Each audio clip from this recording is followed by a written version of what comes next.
우리 9월 26일입니다. 새벽에 함께 하신 우리 모든 분들을 환영합니다. 새벽 시간에 제가 우리 현장에 있는 분들을 보면서 한 가지 느끼는 것은 아주 쌩쌩해 가면 이제 새벽이 쌩쌩해 보이는 그런 느낌인데요. 저는 하루 중에 이 시간이 가장 정신이 맑고 쌩쌩합니다. 제일 쌩쌩하지 않을 때가 언젠가 하면 오후 3시 그 오후 3시 때 손님을 만나면 제가 실수할 때가 있습니다. 갑자기 눈을 이렇게 감는다든지. 근데 이제 새벽에 우리 온라인에 지금 함께 하시는 분들은 제가 얼굴을 볼 수가 없으니까 근데 이제 현장에 함께 하시는 분들이 이렇게 보니까 쌩쌩하신 것 같아요. 아주 아주 맑아 보이시고 쌩쌩해 보이고. 자, 이 시간에 우리 오늘 골로새서 1장 오늘은 21절, 22절 이 두 절 말씀을 우리 좀 보겠습니다.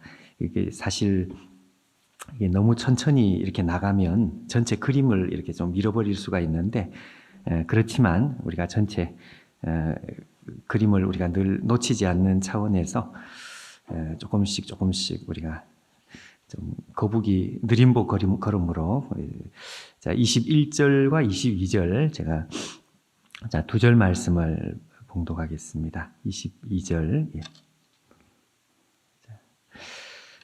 자 전에 악한 행실로 멀리 떠나 마음으로 원수가 되었던 너희를 22절에 이제는 그의 육체의 죽음으로 말미암아 화목하게 하사 너희를 거룩하고 흠이 없고 책망할 것이 없는 자로 그 앞에 세우고자 하셨으니. 자, 22절 지금 방금 읽은 이 22절, 21절부터는 앞에 나와 있는 단락과 조금 이제 새로운 단락으로 넘어가는 이제 이런 차원이라고 말할 수 있습니다. 우리가 이제 뭐 여러 번에 걸쳐서 그 바로 위에 그 21절 그 바로 위에 20절까지 좀 넓은 눈으로 보면 그리스도의 절대 주권입니다. 그리스도의 절대자 되심. 사람으로 이 땅에 오셨지만 완전한 사람으로 인간으로 이 땅에 오셨지만 그는 완전한 사람인 동시에 완전한 하나님이시다. 절대 주권자시다. 그래서 첫 번째 창조의 주인이시고 더 나아가서 새로운 창조의 주인이시고 영원히 그는 하나님이시다. 자, 이런 말씀이 15절부터 20절까지 나왔습니다. 그분이 어떤 일을 행하셨는가 이제 이러면서 20절까지 나왔는데 말하자면 그리스도께서 만물과 그리스도 사이의 그 관계란 말이죠. 관계. 그래서 그리스도께서 만물을 화해시킬 수 있는 절대 주권자가 되시고 그분이 만물을 화해시키셨다. 자, 이렇게까지 나온 것입니다.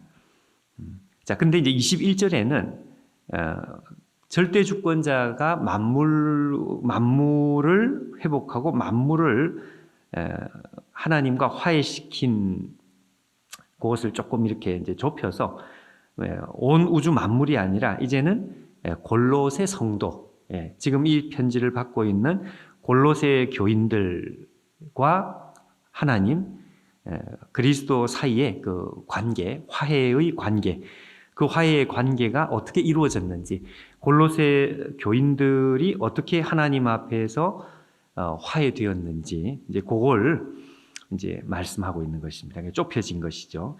자, 이 구체적인 것을 말씀하는 것은 이 절대 주권자 되시는 그리스도께서 사람을 특별히 이 골로새 교인들, 오늘 우리들이라고 할 수 있는데 오늘 우리들에게 어떤 일을 행하셨는지를 아주 구체적으로 이제 말씀하는 것입니다. 여러분 그 21절과 22절 내용이 짧게 나오지만 결코 이 속에 있는 담겨 있는 의미, 뜻은 간단하지 않다 하는 거죠. 자, 21절과 22절에 한번 보시면은요, 여기에 21절에 전에 이렇게 되어 있습니다. 전에. 22절에는 이제는 이렇게 되어 있습니다. 그러니까 이제 이게 서로 비교, 대조, 이렇게 이제 말씀이 이렇게 전개되어 있다는 것을 우리가 알게 되는데, 자, 전에는 어땠느냐? 그리고 22절에 이제는 어떻게 되었느냐? 예. 자, 여러분 여기에 전에라고 하는 것은 그리스도를 모를 때 그 말이죠. 그리스도를 모를 때 골로새 성도들, 오늘 우리들 사람은 그리스도를 모를 때 이런 상태였다. 반대로 이제는 그리스도가 우리 가운데 찾아오심으로 이제는 우리 가운데 이런 일이 벌어졌다. 자, 복음의 압축이라고 할 수 있습니다. 자, 여러분 여기 이제 구체적으로 우리가 봐야 될 것이 전에는 어떠했느냐? 자, 악한 행실로 여러분 여기 이제 유의할 표현이 멀리 떠나 이렇게 되어 있습니다. 멀리 떠나.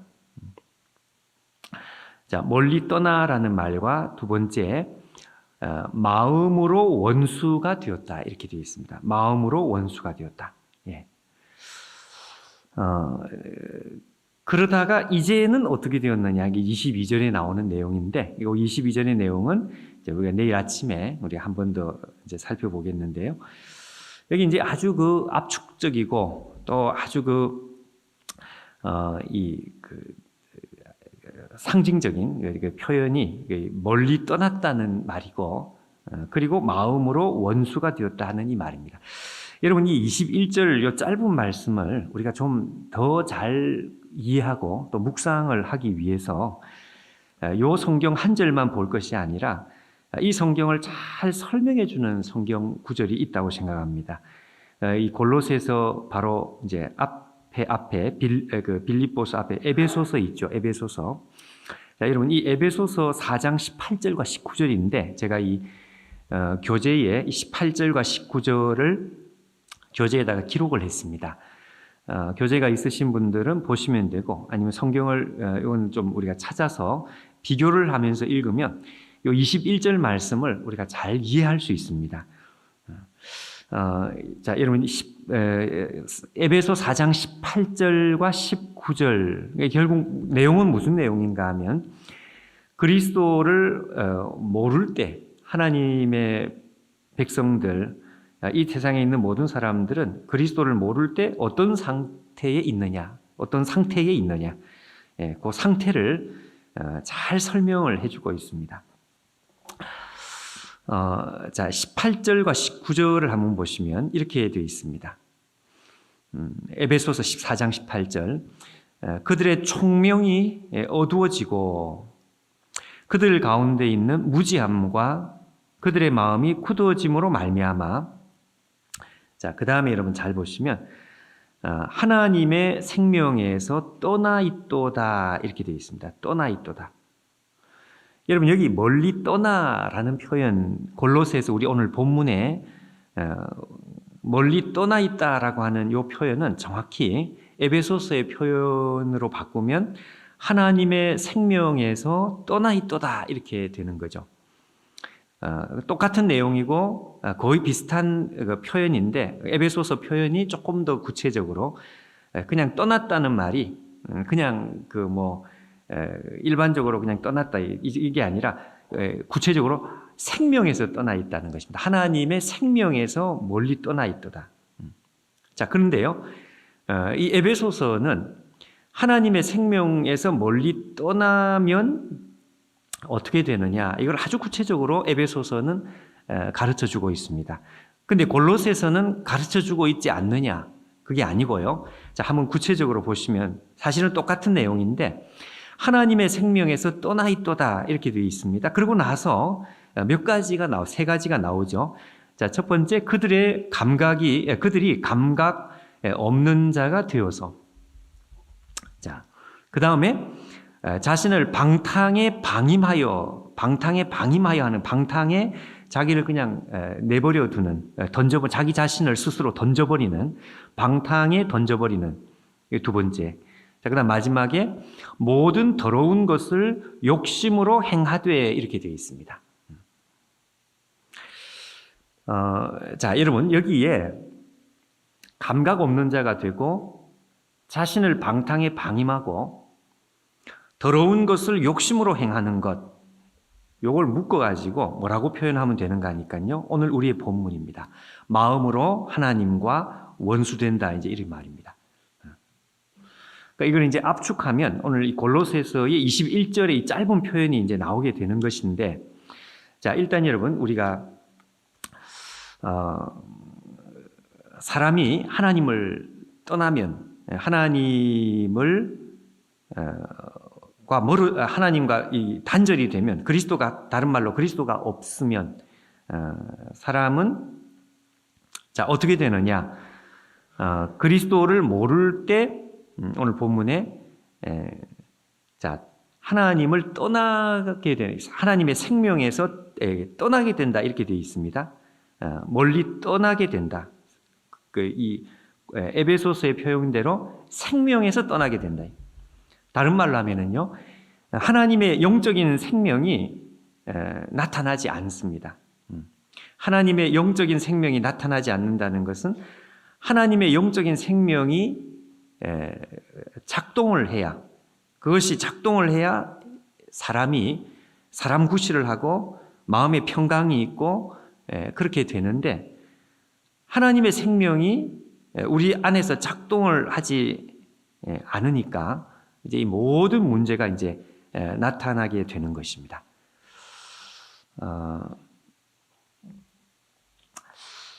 자, 요즘은 여러분 우리 지금 제가 들고 이 핸드폰, 이 핸드폰 와이파이 제가 며칠 전에 이렇게 이제 가까운 분이 이제 어떤 모임에 있는데 저보고 여기 와이파이가 어떻게 되느냐, 그래서 와이파이가 어떻게 되는지 잘 모르겠다 그랬더니 당황하시더라고요. 급한가 봐요. 그래서 제가 요즘 뭐 핫스팟 뭐 이런 거 아시잖아요. 저같이 무식한 사람도 그거 아는데 제가 이거 핫스팟을 켰습니다. 제가 제 옆에 있으면 다른 사람들 잘 된다 그러니까 제가 킬 테니까 그렇게 해서 이분이 아마 급한가 봐요. 무슨 뭐 급하게 뭘 이렇게 외국에서 와가지고 뭘 이렇게 통신을 급하게 해야 될 일이 있는가 봐요. 그래서 제가 핫스팟을 켰습니다.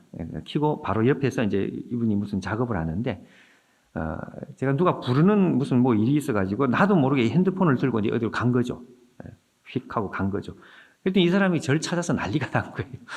막 급한데 지금 이게 안 끊어지니까, 핫스팟 멀리 가니까 이게 끊어지니까요. 와이파이가 끊어지니까, 그러니까 하다가 중간에 이제 일을 멈춘 거죠. 그리고 이제 저를 찾아 헤매고 산만리가 되었습니다.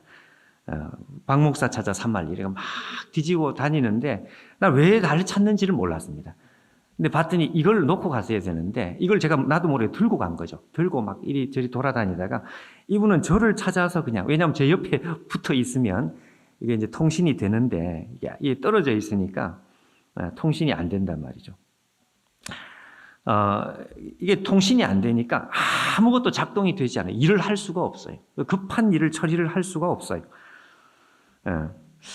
자, 여러분, 하나님의 영적인 생명이 우리를 떠나게 될 때에, 자, 그 다음부터는 아무것도 우리는 할 수가 없습니다. 이게 전혀 무슨 일이 일어날 수가 없습니다. 자, 그 다음에 나타나는 현상을 성경이 잘 설명하는 게 이제 뭔가 하니까요. 에베소서에 있는 대로 하나님의 생명에서 이게 떠나는 것이 저주가 되는 거죠. 생명이 단절되는 것. 그러니까 사실 저는 이제 1989년 8월이었습니다. 제가 잊을 수 없는 게, 제가 인간 죄성의 본질을 머리로가 아니고 가슴으로 처음 제대로 깨달은 때가 1989년 8월이었습니다. 8월 초였습니다. 정확한 날짜는 제가 기억이 안 나는데, 근데 그때 하나님을 처음 제대로 만나고, 하나님을 만났다는 게 다른 게 아니라 인간 죄성에 대한 근본적인 각성이었죠. 깨달음이요. 그전에는 머리로 그냥 이렇게 알고 있었던 것이, 이게 정말 이런 것이구나라는 것을 깊이 제대로 깨닫고, 회개, 회심이라고 해도 좋고, 회개. 구원은 이전에 받았을지 모르겠지만, 하나님을 제대로 알고 이제 영적으로 말하자면 철이 든 그때였습니다. 근데 그때 하나님 앞에 아주 강렬하게 깨닫고 와닿게 된 것은 죄라고 하는 것은 단절이다라는 것을 깨닫게 된 거예요. 단절.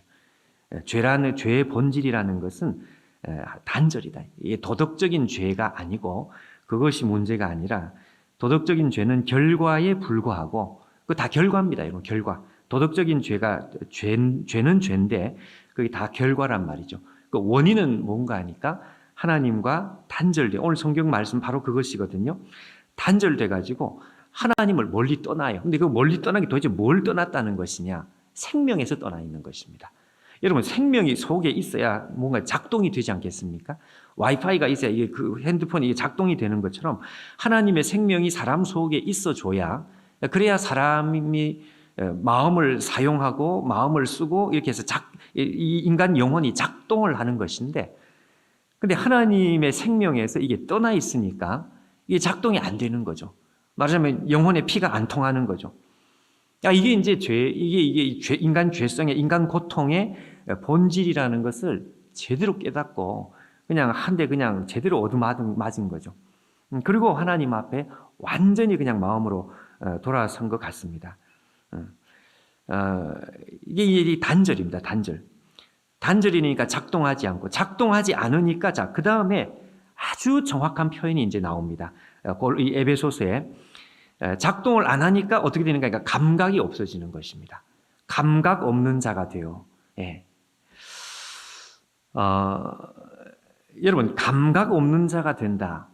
저는 이 의사가 아니라서 무슨 다리에 무슨 문제가 생기고 뭐 이렇게 해서 이걸 절단을 한다는 이야기를 할 때 끔찍하고 무서운 일인데 어쩔 수 없이 왜 절단을 해야 되는지를 몰랐습니다. 근데 나중에 알고 보니까 이게 단절이 되고 피가 통하지 않으면 그냥 피가 안 통하는 것으로 끝나는 게 아니고 어떻게 된다? 감각이 없어지죠. 근데 감각이 없는 것으로 끝나는 게 아니라 이게 썩는단 말이죠. 썩어요. 그러니까 이게 썩으면 그것만 썩고 끝나는 것이 아니고 이게 이제 범위가 확장이 된단 말이죠. 발가락이 썩으면 통하지가 않아서 발가락이 생명에서 떠나가지고 이게 이제 감각이 없어지면 그걸로 끝나는 게 아니고 이 썩는 범위가 확장이 되니까요. 이 확장이 되니까 더 이상 확장이 안 되도록 하기 위해서 어쩔 수 없이 이걸 잘라낼 수밖에 없는. 이게 여러분 정확한 표현입니다. 하나님의 생명에서 떠나면은 그 다음에 나타나는 현상이 아프지 않아요. 감각이 없어집니다. 이거 정말 여러분 정말 이거 무서운 것이죠. 우리가 죄가 무서운 게 다른 게 무서운 게 아니고 죄를 한번 지으면 거기에 대한 하나님의 심판인데 그 심판이 어떻게 나타나는가 하니까 하나님의 심판이 이 죄로 인해서 감각이 사라지는 것으로 나타납니다. 무감각해지기 시작합니다. 점점 죄가 여러분 이게 확장이 되고 죄가 커지면 커질수록 우리의 영적인 감각은 더 무뎌지게 되는 것입니다. 감각이 더 약해져요. 한 번 죄를 짓는 것이 어려운데 이게 두 번이 되고 세 번이 되면 이게 심각하게 감각이 무뎌지게 됩니다. 자, 이게 가장 무서운 것이죠. 그러면 나중에 어떻게 될까요? 감각이 없어지면 어떻게 될까요? 그 감각이 없어지니까 아프지 않으니까 마음에 뭔가 이렇게 거스리는 게 없으니까. 그러니까 그 다음에 나오는 표현입니다. 자신을 방탕에 방임하여 에베소서에 있는 표현. 자신을 방탕에 방임하여.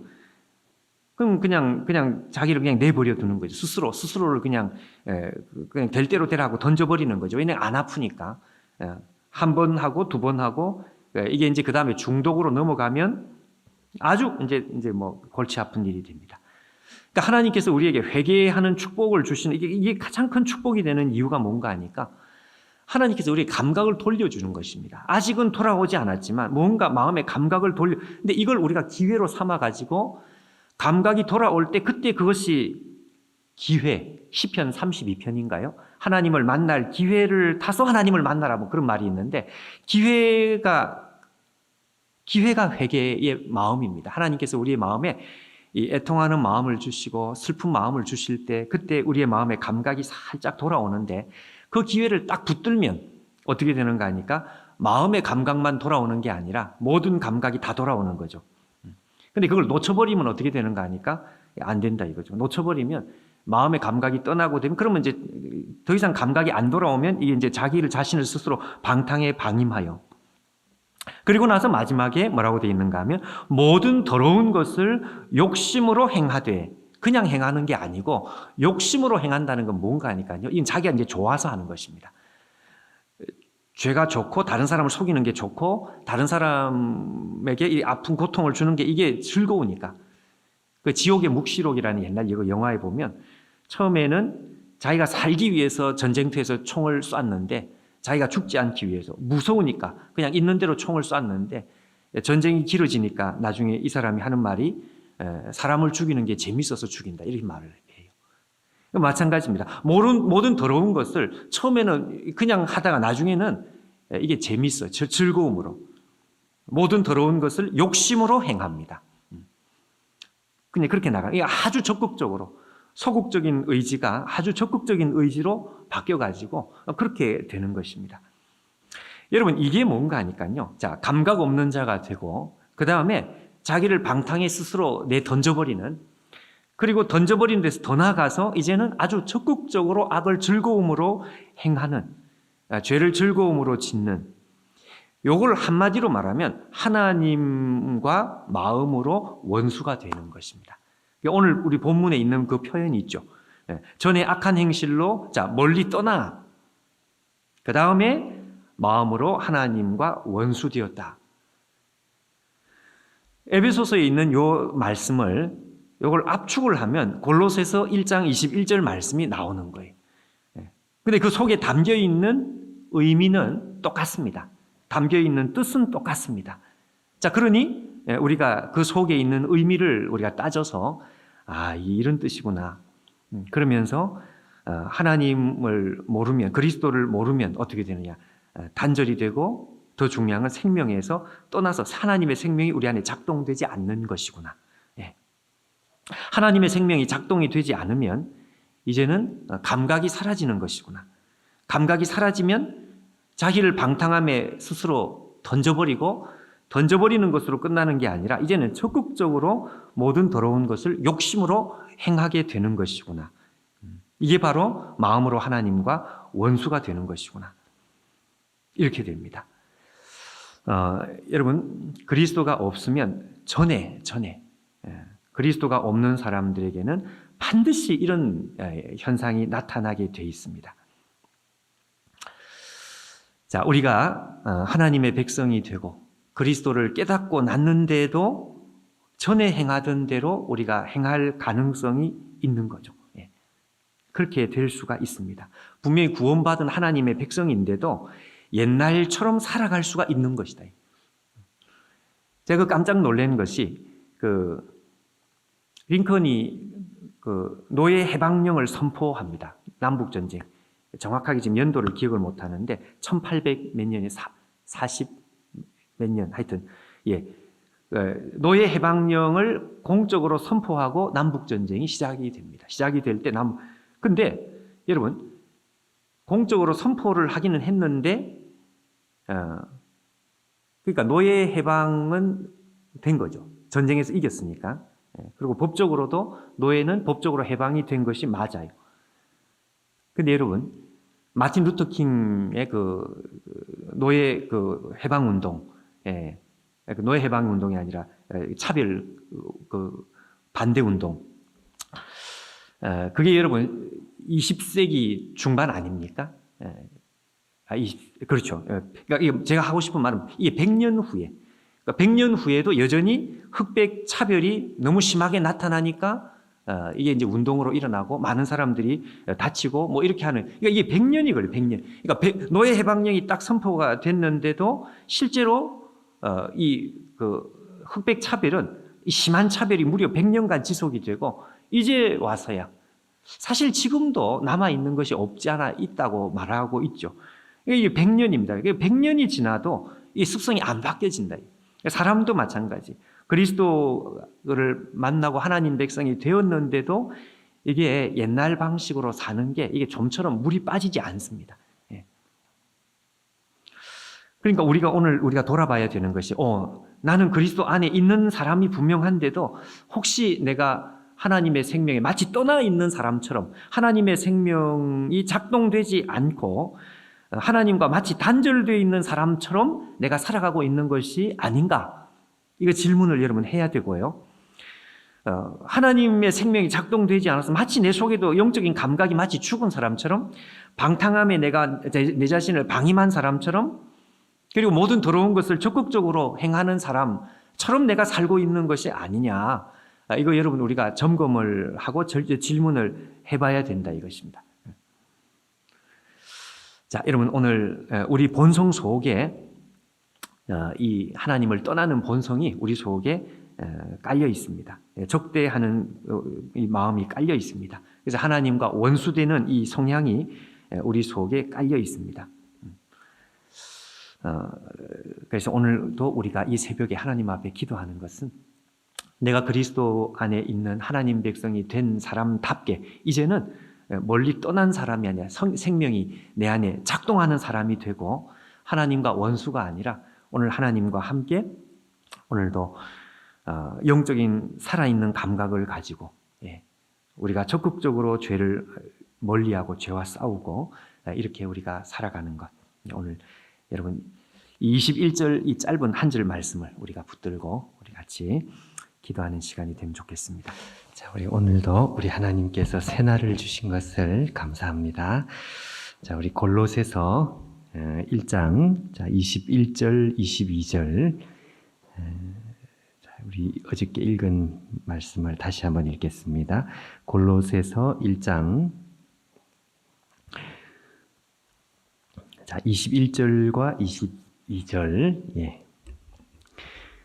전에 악한 행실로 멀리 떠나 마음으로 원수가 되었던 너희를 이제는 그의 육체의 죽음으로 말미암아 화목하게 하사 너희를 거룩하고 흠이 없고 책망할 것이 없는 자로 그 앞에 세우고자 하셨으니.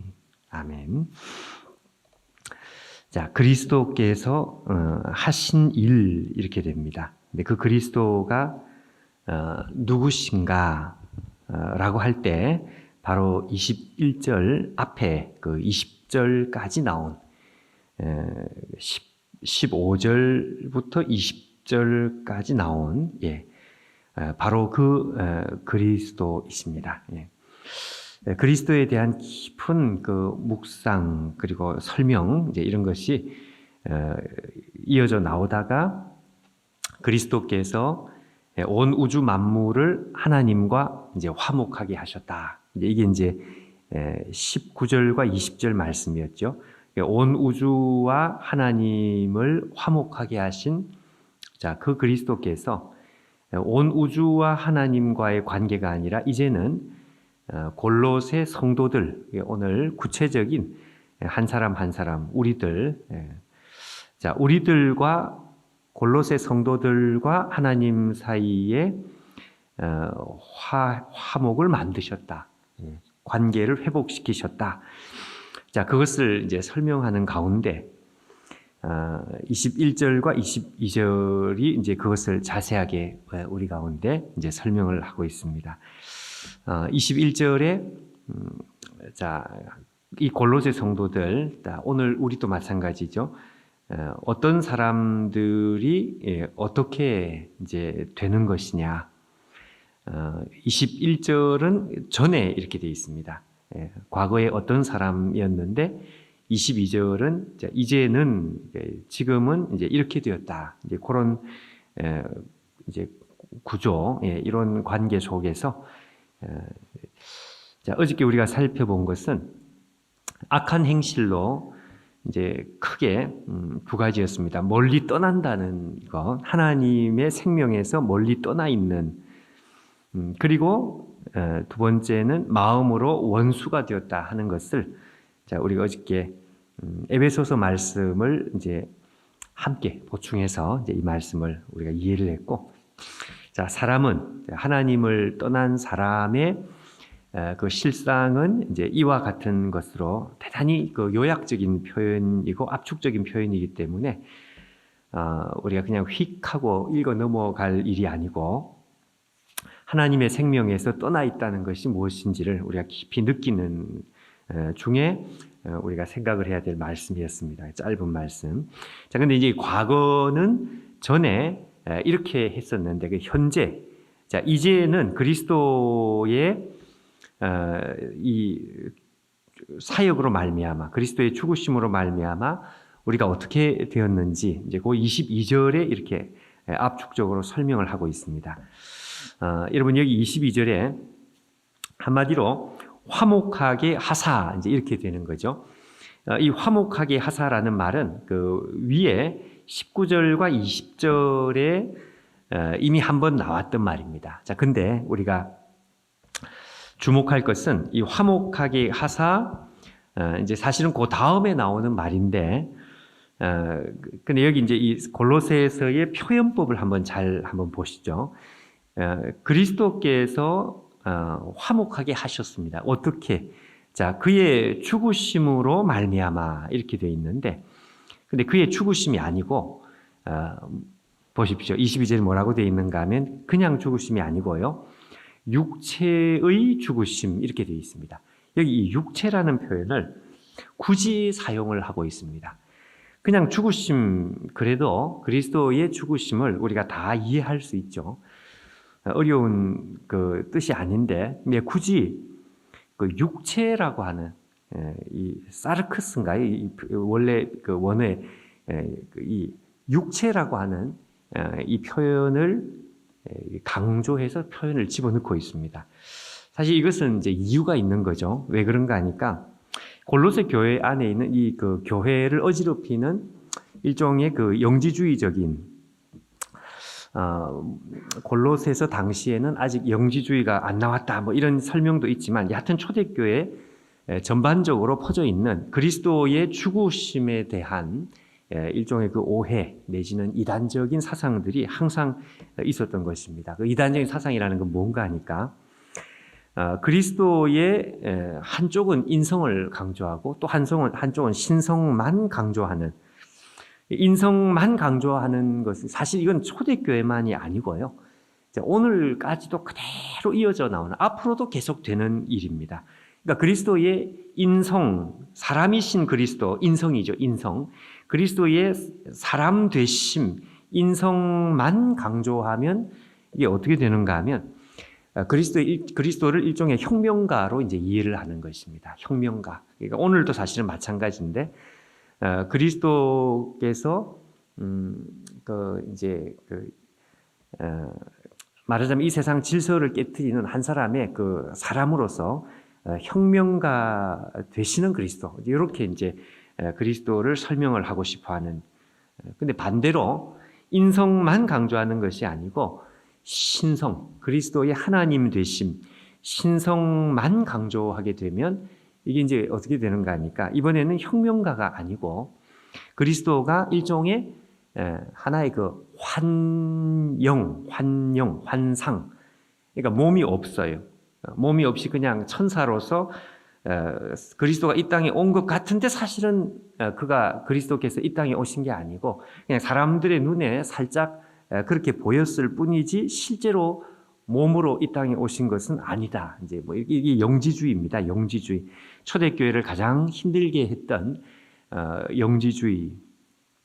그렇게 되면 어떻게 되는가 하니까 사람의 육체의 이 책임감이 신앙 속에서 사라져 버립니다.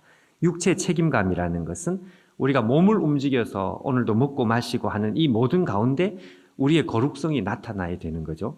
근데 그런 것에 대한 일종의 그 무시입니다. 몸에 대한 무시. 몸에 대한 무시라고 하면 이건 일종의 생활이 없어지는, 무슨 말씀인지 아시겠죠? 생활이 없어진다는 것은 몸을 아무렇게나 써도, 우리 생활을 아무렇게나 해도 영적인 것과는 상관이 없어지는, 이제 이렇게 되기 때문에 이게 아주 심각한, 도덕적인 그리스도인들은 도덕적인 삶을 살아야 되는데 도덕이 실종이 되는 것이죠. 도덕이. 네, 이제 그와 같은 것입니다. 자, 그래서 여기서는 그리스도의 죽으심을 특별히 그는 몸으로 오신 분이다. 그래서 육체의 죽음을 강조합니다. 육체의 죽음을. 자, 근데 그 요점은 여기에 요점이 있는 것이 아니고 그가 실제로 사람으로 이 땅에 오셔서 우리를 위해서 죽으셨단 말이죠. 그는 사람으로서 죽으셨지만 동시에 완전한 이제 하나님이셨다라고 하는 이 균형의 어느 한쪽도 이렇게 기울어지면 안 되는, 그래서 완전한 사람인 동시에 완전한 하나님이신 것을 강조해서 그래야 우리에게 주신 이 화목이라는 것이 이것이 완전해지는 것입니다. 실효성을 만드는 것입니다. 그러니까 우리가 하나님 앞에 받은 이 화목의 축복, 이게 이제 부족함 없이 완전한 화목. 자, 그런 의미에서 그리스도께서 우리에게 화목해 하셨죠. 자, 근데 더 중요한 것은 화목해 하신 이 화목이 방향을 가지고 있고 목적을 가지고 있고 이 화목의 의미가 우리 가운데 깊이 나타나야 합니다. 무슨 이야기인가 하면, 자, 성경 그대로입니다. 성경에 있는 그대로 이제는 그의 육체의 죽음으로 말미암아 우리에게 화목하게 하셨는데, 근데 그 화목이라고 하는 것이 특별한 의미를 가지고 있고 목적을 가지고 있고 그런 화목이니라. 이게 이제 성경의 설명입니다. 하나님께서 우리에게 주신 이 화목이라는 것은 어떤 의미, 어떤 목적을 가진 것인가? 그 다음에 우리를 거룩하게 하고, 두 번째, 흠이 없게 만들고, 그래서 결국 세 번째, 책망할 것이 없는 자로 하나님의 얼굴 앞에 이제 우리를 세우려고 하시는 화목, 이렇게 되는 것입니다. 자, 여러분, 지난번에 우리가 지난주에 그 바로 위에 19절, 20절에 말씀할 때 그리스도께서 주신 화평을 설명할 때 여러분 기억이 나시는지 모르겠습니다. 그리스도께서 우리에게 주신 화평, 다른 말로 평화, 그리스도의 평화라고 하는 것은 소극적인 의미가 아니고 적극적인 의미가 있다, 이런 말을 했었습니다. 기억이 나시나요? 그러니까 이거 뭐 어려운 말 아니지만 굉장히 중요한 말이죠. 소극적이라고 하는 것은 지난주에 말한 그 위에 한번 나왔던 이야기지만 여기서는 이제 확실하게 강조를 하고 있습니다. 예수께서 우리에게 주신 하나님과의 화목 내지는 평화, 똑같은 말인데 이 평화라고 하는 것이 단지 하나님과 안 싸우는 관계, 싸우지 않는 관계, 전쟁이 잠깐 중단이 되고 휴전이 된단 말이죠. 휴전. 여러분, 종전이라고 하는 것은 전쟁이 완전히 끝난 것이고 휴전이라는 것은 조금 쉬고 있는 거죠. 언제 싸울지 모르는. 그러니까 하나님과 잠깐 안 싸우는, 자, 이런 정도의 평화가 아니라 그랬습니다. 그러니까 똑같이 그 안 싸우는 것 같지만 이 안 싸우는 관계가 엄청나게 다를 수 있다 이거죠. 두 사람이 안 싸우는데 그 안 싸우는 관계가 첫 번째, 그냥 말 그대로 그냥 안 싸우는 관계. 두 번째는 그냥 안 싸우는 정도가 아니라 두 사람 사이에 사랑의 이 마음이 깊은 관계가 형성되어 있고 정말 그 꿀이 정말 뚝뚝 떨어질 정도로 사랑하는 마음을 가지는 상태로 안 싸우는 거하고 이거 완전히 다른 것이다 이것이죠. 무슨 말씀인지 아시죠? 그러니까 두 사람이 서로 얼굴을 쳐다보고 안 싸우는 관계가 형성되어 있는데 그 안 싸우는 화목이라는 것이 이렇게 소극적으로 그냥 말 그대로 그냥 안 싸우는, 그렇지만 서로 뭐 이렇게 뭐 깊이 사랑하고 이런 건 없어. 그냥 서로 이렇게 어느 정도 거리를 두고 안 싸우는, 이것도 일종의 평화입니다. 일종의.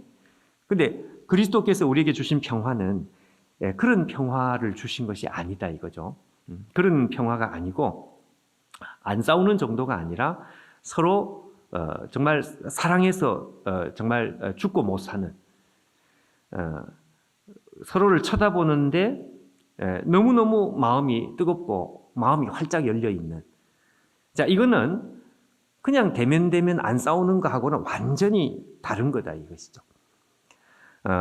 그리스도께서 우리에게 주신 화목이라고 하는 것, 평화라고 하는 것은 전자가 아니고 후자라는 것입니다. 그것을 오늘 22절이 우리에게 잘 설명을 해주고 있습니다. 하나님과 우리 사이에 평화를 만드는데 그 만드신 평화는 그냥 안 싸우는 평화로 끝나는 게 아닙니다. 그걸로 끝나는 게 아니고 이 평화는, 이 싸우지 않는 평화는 방향이 있고요, 목적이 있습니다. 이 관계가 깊어져요. 그리고 이 관계가 뜨거워지고 하나님과 점점 더 가까워져서 나중에는 어디까지 가는가 하니까 하나님 보실 때에 아무런 책망할 것이 하나도 없는, 그러니까 완성되는 자리까지 우리를 데리고 가시는 평화입니다. 그런 평화라는 것입니다. 자, 하나님과 시간이 가면 갈수록 더 가까워지는 그런 평화다 이거죠. 그래서 오늘 22절에 그의 육체 죽음으로 말미암아 우리를 화목하게 하셨는데 그 화목이라는 것은 목적을 가지고 있습니다. 우리를 첫째 거룩하게 만들어요. 하나님과 우리가 화목되고 난 다음에 이 화목은 하나님 앞에서 우리가 더 거룩하게 되는 화목. 두 번째는 흠이 없이 되는 화목. 그래서 마지막에는 책망할 것이 아예 없는 화목.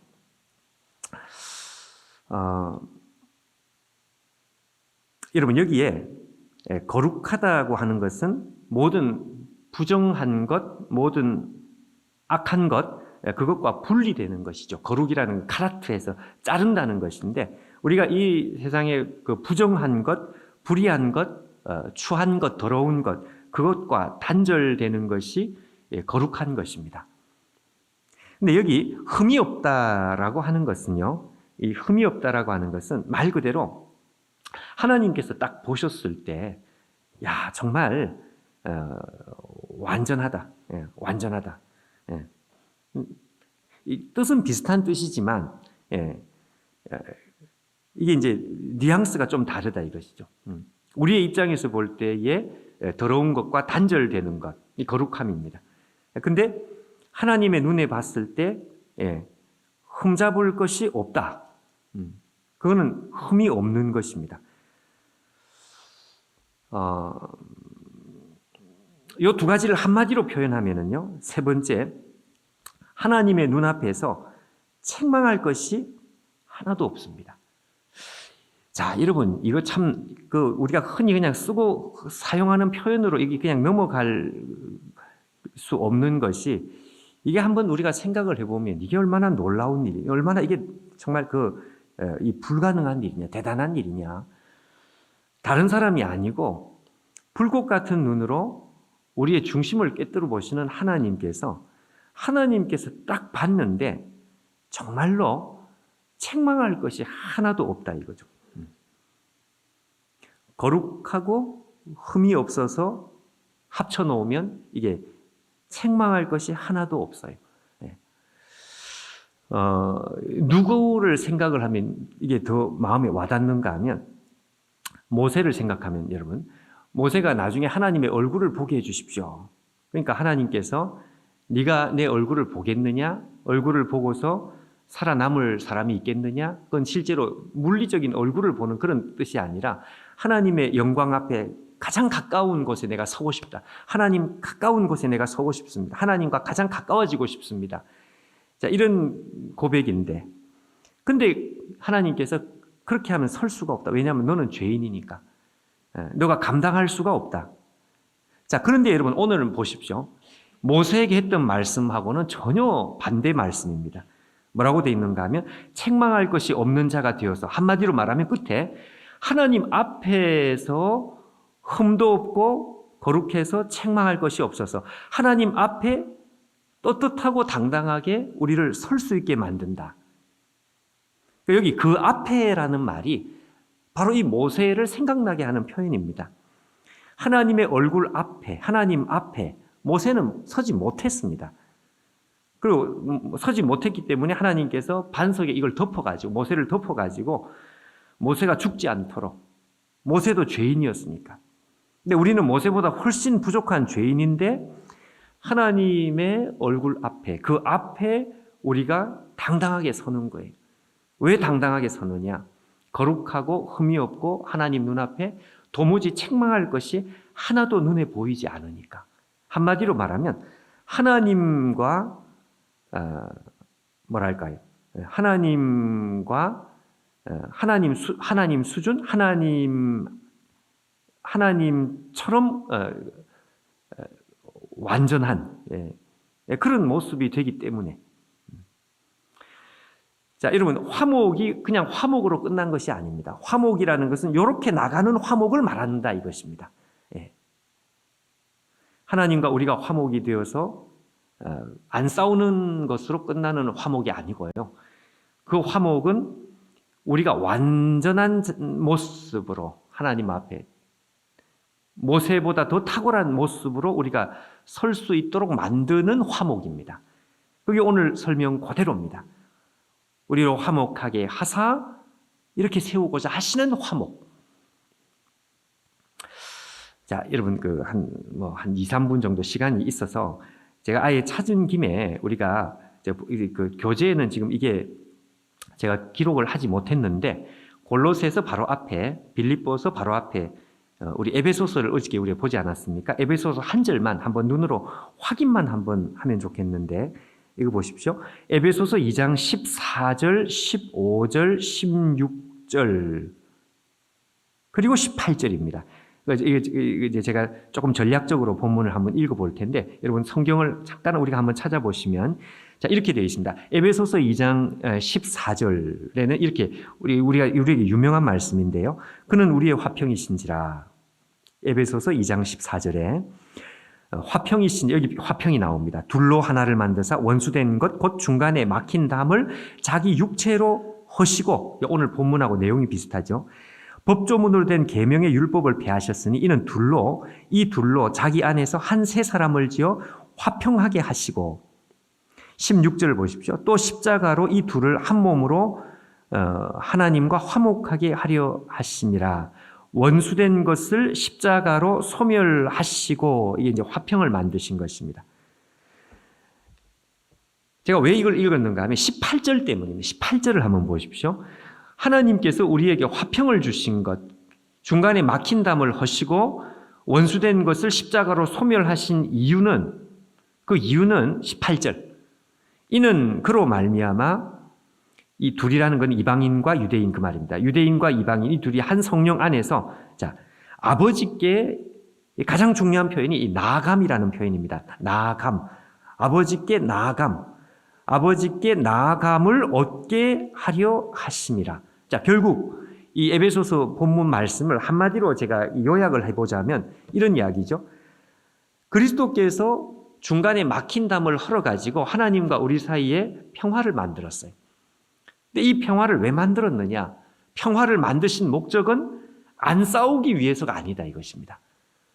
평화를 만드신 목적은 아버지께 더 가까이 나아감, 이 나아감의 권세, 나아감의 영광, 나아감을 얻기 위해서 더 가까이 나가기 위해서 그 말입니다. 그러니까 이 화목의 목적이 바로 여기에 있다 이것이죠. 자, 여러분 이 말씀이 오늘 우리가 읽은 22절 말씀하고 어떻습니까? 똑같은 말씀이죠. 똑같은 말씀. 아버지 앞에 더 가까이 나가는데 우리를 거룩하고 흠이 없고 책망할 것이 없어서 하나님의 얼굴 앞에서 도무지 책망할 것이 없는 모세보다 영광스럽게 우리를 그렇게 하나님 앞에 가까이 나가도록 만들게 하기 위한 화목이다 이것입니다. 화목. 예. 자, 여러분 그래서 오늘 우리가 깨닫는 오늘 우리가 붙드는 것 그리스도께서 우리를 하나님과 화목하게 하셨다. 감사할 일이다. 그렇게 우리가 끝날 일이 아니고 화목하게 하셨기 때문에 오늘도 하나님 가장 가까이에 정말 우리가 나가는 그런 결심으로 그런 마음에 소원으로 우리가 하루를 살고 하나님 앞에 가까이 나가니까 당연히 거룩하고 흠이 없고 책망할 것이 없는 모습으로 우리가 하나님 앞에 서야 되겠죠. 자, 그래서 지난번에 우리가 말씀한 대로 평화의 종류는 두 종류인데 안 싸우는 평화가 아니다는 것을 우리가 다시 한번 새기는 것입니다. 우리가 하나님 앞에 받은 평화는 이런 종류의 평화. 그러니 여러분 우리가 적당히 그냥 믿음 생활하다가 그냥 뭐 믿는지 안 믿는지 주일 예배를 그냥 억지로 드리고 막 이런 우리가 식으로 믿음 생활을 우리가 하면 이거는 하나님께서 우리에게 주신 화목하고는 전혀 좀 상관없는 화목입니다. 그렇게 하기 위해서 우리에게 하나님께서 화목을 주신 것이 아니라 그랬으니까. 그러니까 하나님 앞에 우리가 정말 제대로 화목을 선물을 받은 사람은 오늘 있는 말씀 그대로 더 가까이 나가는 것입니다. 더 가까이 나가서 하나님 앞에 모세보다 영광스러운 자리에 우리를 세우시는 그 하나님의 뜻이 우리 가운데 이루어지는 것이죠. 자, 여러분 이 말씀을 그냥 통째로 우리가 그냥 암송하는 마음으로 오늘 우리에게 이러한 축복을 주신 우리 하나님께 감사하고 그리고 그 하나님께 오늘도 정말 더 가까이 나아감을 얻기 위해서 화목을 하게 하셨기 때문에 나가는 거예요. 또 하나님 오늘 이 새벽에도 우리 하나님 앞에 그렇게 가까이 나가는 이 새벽이 되면 좋겠습니다. 오늘 저와 함께 보실 말씀은 사무엘하 6장 14절에서 19절까지 말씀입니다. 사무엘하 6장 14절부터 19절까지의 말씀을 함께 보시도록 하겠습니다.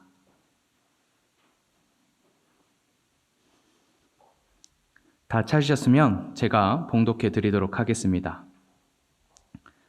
다윗이 여호와 앞에서 힘을 다하여 춤을 추는데 그때에 다윗이 배 에봇을 입었더라.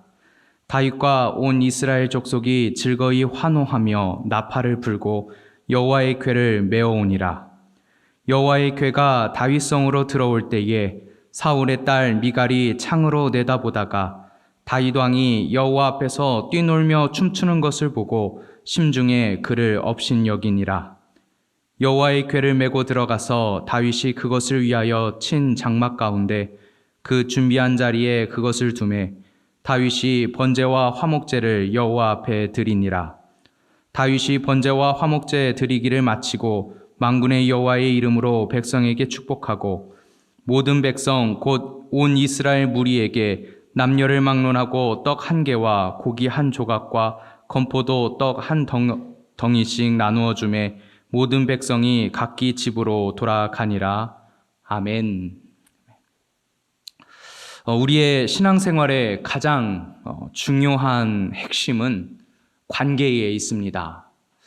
우리가 신앙생활을 하면서 중요하게 여겨야 될 것들은 하나님과의 관계, 또 하나님께서 부르신 우리 공동체 안에서 우리 성도들 간의 관계입니다.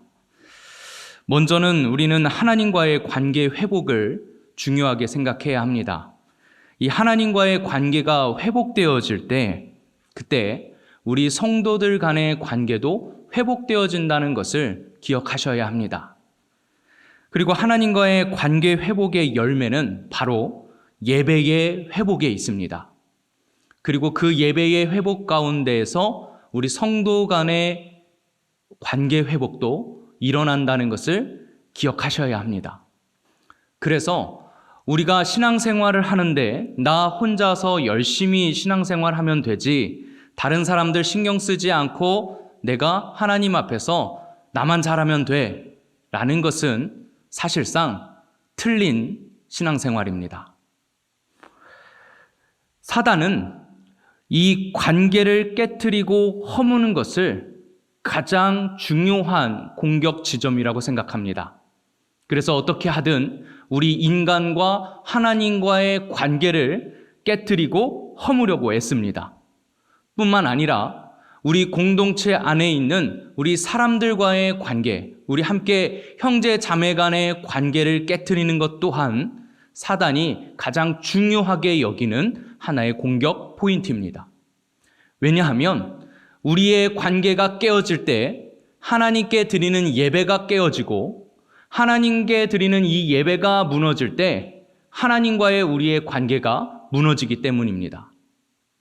그래서 우리가 하나님 앞에서 신앙생활하면서 가장 중요하게 생각해야 되는 지점은 바로 이 예배, 하나님과의 관계 회복, 그리고 예배 안에서 우리 성도들 간의 관계 회복이라는 사실을 기억하셔야 합니다. 오늘 본문은 다윗이 하나님 앞에 예배를 드리면서 온 이스라엘이 한 공동체로 회복되어지는 모습을 우리에게 보여주고 있습니다. 다윗은 남다른 최고의 예배자였습니다.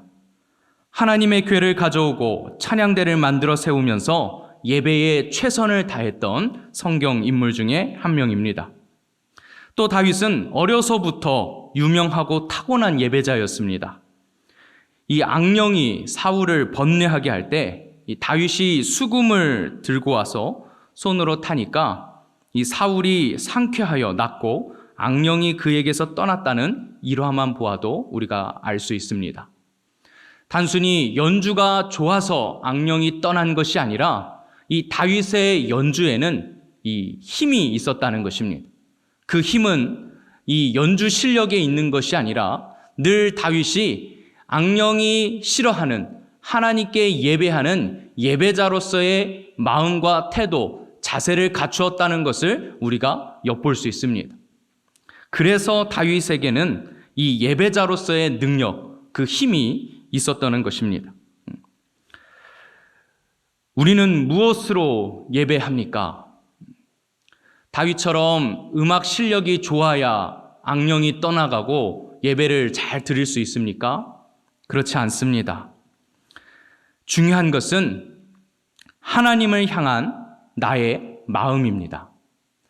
다윗이 악령을 쫓을 수 있었던 것은 음악 실력이 좋아서가 아니라, 연주 실력이 좋아서가 아니라, 그 음악이 너무 아름다워서가 아니라 하나님을 향한 다윗의 마음의 태도와 자세 때문에 악령이 떠나갈 수 있었던 것입니다. 우리가 예배에 집중하지 못하는 요인이 있습니다. 그것은 무엇입니까? 바로 예배 형식에 대한 판단, 예배를 드리는 내 모습에 대한 체면 등이 있을 것입니다. 우리가 예배 시간에 온전히 하나님께 기쁨이 되어지고 하나님을 영화롭게 하는 것에만 집중한다면 우리는 다른 것에 신경 쓸 겨를이 없습니다. 예배의 형태가 어떻고 예배의 분위기가 어떻고 예배를 왜 이렇게 드리는 등 찬양을 왜 이런 곡으로 하냐는 등 우리에겐 다른 것이 신경 쓰이지 않습니다. 온전히 예배가 하나님께 기쁨이 될 것인가? 내가 지금 하나님께 집중하고 있는가? 내 마음이 하나님을 향하고 있는가가 가장 중요하다는 것입니다. 우리는 경건이라는 것을 오해합니다. 마치 조용하고 과묵하고 점잖은 모습이 경건이라고 생각합니다. 그래서 뭔가 하나님께 드리는 예배는 조용해야 하고 과묵하고 점잖게 드려야 한다고 생각합니다.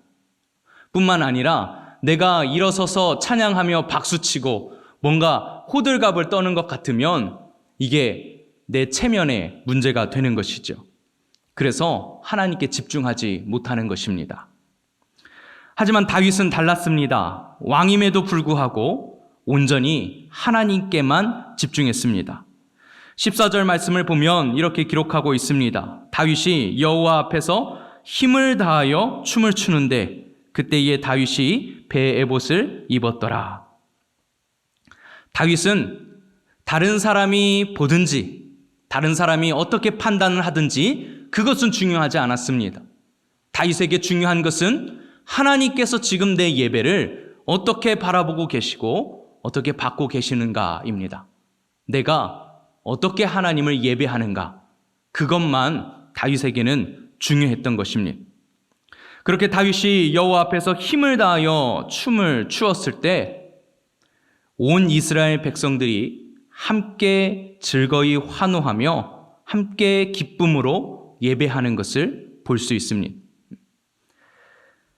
참된 예배 안에서 하나님과의 관계가 회복되어질 때 하나님을 함께 기쁨으로 예배하는 온 성도들, 이 공동체가 회복되어지는 것을 볼 수 있습니다. 바로 사단은 그것을 가장 싫어하는 것입니다. 그러하기 때문에 우리가 사단에게 공격을 당한다면 가장 무엇이 먼저 공격을 당할까요? 그것은 바로 우리의 약점인 우리의 마음일 것입니다. 우리의 죄된 속성은 자꾸 하나님 앞에 온전한 예배를 드리기보다는 나의 체면을 먼저 생각하고 또 다른 사람들의 예배의 모습과 형태를 판단하면서 하나님께 집중하지 못하고 계속 내 마음에 불만이 쌓이게 합니다. 그 쌓인 불만이 화가 되고 그것이 마치 뭔가 중요한 문제인 양 우리의 마음을 계속 불편하게 할 때, 그때 우리 공동체는 무너지게 되고 우리 공동체의 예배 또한 무너지게 되는 것입니다. 심지어 다윗은 모든 백성들에게 마치 교회 학교에서 간식을 나누어 주듯 축복하며 음식을 나누어 주고 있습니다. 아름다운 공동체의 모습입니다.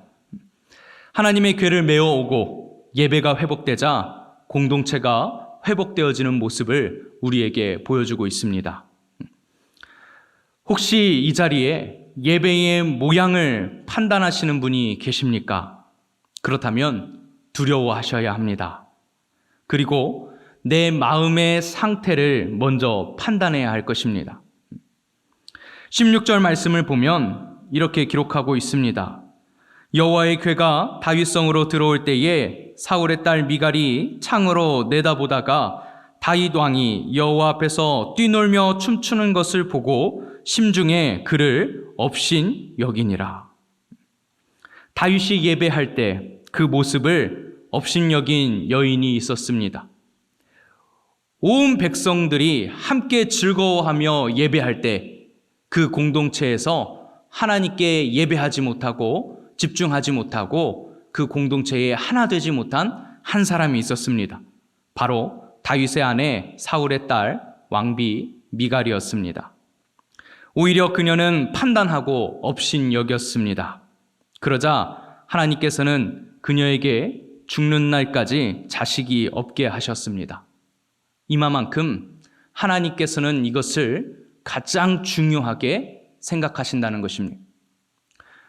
만약 우리가 이 자리에서 하나님께 온전한 예배를 드리지 못하고 하나님께 마음을 쏟지 못하고 나의 죄된 습성 때문에 내 마음 가운데 판단하고 멸시하고 업신여기고 또 불만과 불평을 가지고 있다면 하나님께서는 그 모습을 기뻐하지 않으십니다.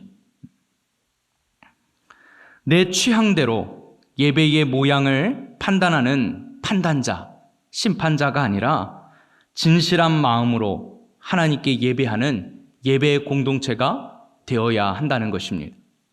그렇게 우리가 온전히 하나님께 마음을 쏟고 예배할 때 그 마음들이 모여 온전한 공동체를 이루고 그 공동체가 곧 하나님의 나라를 이루게 되는 것입니다. 우리 신앙생활의 가장 중요한 핵심은 바로 예배에 있습니다.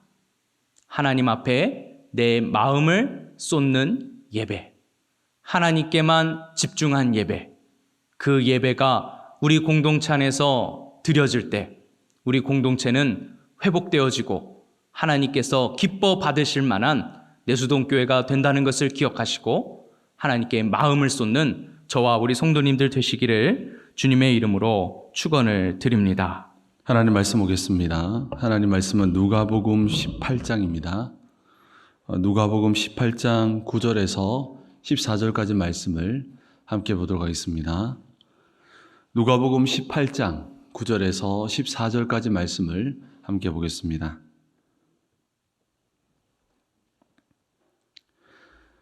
누가복음 18장 9절에서 14절까지 말씀을 교독해서 함께 읽도록 하겠습니다. 제가 먼저 읽겠습니다. 또 자기를 의롭다고 믿고 다른 사람을 멸시하는 자들에게 이 비유로 말씀하시되 두 사람이 기도하러 성전에 올라가니 하나는 바리새인이요 하나는 세리라. 바리새인은 서서 따로 기도하여 이르되 하나님이여 나는 다른 사람들 곧 토색, 불의, 간음하는 자들과 같지 아니하고 이 세리와도 같지 아니함을 감사하나이다. 나는 일에 2번씩 금식하고 또 소득의 11조를 드리나이다 하고 세리는 멀리 서서 감히 눈을 들어 하늘을 쳐다보지 못하고 다만 가슴을 치며 이르되 하나님이여 불쌍히 여기소서 나는 죄인이로소이다 하였느니라. 함께 보겠습니다. 내가 너에게 이르노니 이에 바리새인이 아니고 이 사람이 의롭다 하심을 받고 그의 집으로 내려갔느니라. 무릇 자기를 높이는 자는 낮아지고 자기를 낮추는 자는 높아지리라 하시니라. 아멘. 온라인과 현장에서 새벽 기도하시는 모든 분들에게 기도할 때 잠이 아닌 성령의 지하게 되기를 축복합니다. 담임 목사님께서는 어제 자카르타로 떠나셨습니다. 떠나시기 전에 현지 분들이 이번 집회에 많은 기대를 하고 있다는 이야기를 들었습니다. 담임 목사님의 자카르타 일정을 통해서 정말 인도네시아가 진동하는 놀라운 역사가 일어나길 우리 성도님께서 기도해 주시기를 바랍니다. 오늘은 자세에서 발견되는 구원, 자세에서 발견되는 구원이라는 제목으로 함께 말씀을 나누도록 하겠습니다. 세상은 눈에 보이는 것에만 중요성을 부여합니다. 그러나 성경은 눈에 보이는 것보다 눈에 보이지 않는 것에 더 중요성을 부여합니다. 예수님께서는 눈에 보이지 않는 인간의 내면을 드러내셔서 그들 스스로 자신의 실체를 보게 하심으로 회개와 믿음으로 이끄셨습니다. 그러면서 예수님께서는 눈에 보이지 않는 것들을 확인하는 방법을 알려주십니다. 예를 들어 구원의 방법은 믿음인데요. 믿음을 확인할 수 있는 방법을 알려주시는데요. 눈에 보이지 않는 믿음, 모두 다 믿음을 가졌다 하지만 눈에 보이지 않는 믿음이 정말 구원을 얻는 참 믿음인지 그렇지 못한 거짓 믿음인지를 어떻게 확인할 수 있을까요? 예수님께서 가르쳐 주신 눈에 보이지 않는 이 믿음을 확인하는 방법을 알려주셨는데요. 그것은 바로 열매입니다. 예수님께서는 열매로 그들을 알리라 라고 하시며 눈에 드러난 모습을 통해서 눈에 보이지 않는 것을 가늠할 수 있다고 말씀하셨습니다. 바울도 고린도후서 13장 5절을 통해서 너희는 믿음 안에 있는 너희 자신을 시험하고 너희 자신을 확증하라라고 말하는데요. 이 또한 예수님의 가르침 속에서 열매를 통해 믿음을 확증하라라고 이야기하는 것입니다. 눈에 보이지 않는 믿음은요, 사람들이 판단할 수 있는 것이 아닙니다. 사람들이 믿음이 좋다고 해서 그것이 믿음 좋은 거 아니라는 겁니다. 오직 하나님께서 우리의 믿음을 판단하시고요, 참된 믿음을 가진 자에게만 값없이 영생을 선물로 주시는 것입니다. 그렇기에 우리는 성경의 말씀에 귀를 기울여야 하며 그때 우리는 두렵고 떨림으로 우리의 구원을 이루는 인생을 살아가게 된다는 것이죠. 정말 오늘 말씀을 통해서 우리 안에 눈에 보이지 않는 것들을 진단하고 확증하는 지혜가 열려지게 되기를 예수 그리스도 이름으로 축복합니다. 누가복음 18장, 오늘 읽었던 누가복음 18장은요, 종말의 시대를 살아가는 성도를 향한 말씀인데요. 예수님께서는 먼저 종말의 시대를 살아가는 성도들은 항상 기도하고 낭망하지 말아야 한다라고 먼저 비유로 말씀하십니다. 종말의 시대를 살아가는 성도는 항상 기도하고 낭망하지 말아야 한다는 것이죠. 오늘 본문은 종말의 시대를 살아가는 성도를 향해 두 번째 하시는 말씀인데요. 오늘 본문은요, 한 유형의 사람에 대한 경고의 말씀입니다. 어떤 한 유형의 사람을 등장시키는데요, 이런 유형을 가진 사람에 대한 경고의 말씀인데요. 오늘 본문 9절을 보니까 자기를 의롭다고 믿고 다른 사람을 멸시하는 자라고 나와 있습니다. 오늘 본문 9절에 자기를 의롭다고 믿고 다른 사람을 멸시하는 자에 대한 경고의 말씀입니다. 자기를 의롭다고 믿고 다른 사람들을 멸시하는 자에 대한 비유를 통해서 경고하는 말씀입니다. 오늘 본문에는 성전에 올라가 기도하는 바리새인과 세리가 등장합니다. 오늘 본문에서는 기도하는 두 사람의 기도의 자세에 초점을 맞추고 있지만 궁극적으로는 기도의 자세에 대해 말씀하는 것이 아닙니다. 오늘 본문은 기도하는 두 사람의 모습을 통해, 기도하는 두 사람의 자세를 통해 구원받은 자의 자세를 알려주고 있습니다. 구원받은 자의 열매에 대해 말씀하고 있다는 것이죠. 참된 믿음 가진 자는 하나님과 사람 앞에 어떤 자세를 가지게 되는지를 알려주고 있습니다. 그렇기에 종말의 시대를 살아가는 우리는 오늘 말씀을, 오늘 본문을 유심히 쳐다보아야 합니다. 오늘 본문은 궁극적으로 우리에게 구원받은 자에게 나타나는 자세에 대해 말해주고 있습니다. 우리의 이야기라는 것이죠. 예수님께서는 자세를 통해서도 참 믿음과 거짓 믿음인지를 판단할 수 있고 가늠할 수 있다라고 말씀하고 있습니다. 먼저 기도하고 있는 바리새인에 대해 살펴보면요, 바리새인은 당시 그 누구보다 사람들에게 존경받는 종교 지도자였습니다. 이스라엘 사람들이 볼 때 바리새인들은 이스라엘에서 가장 의로운 사람이며 하나님과 가장 가까운 사람이었습니다.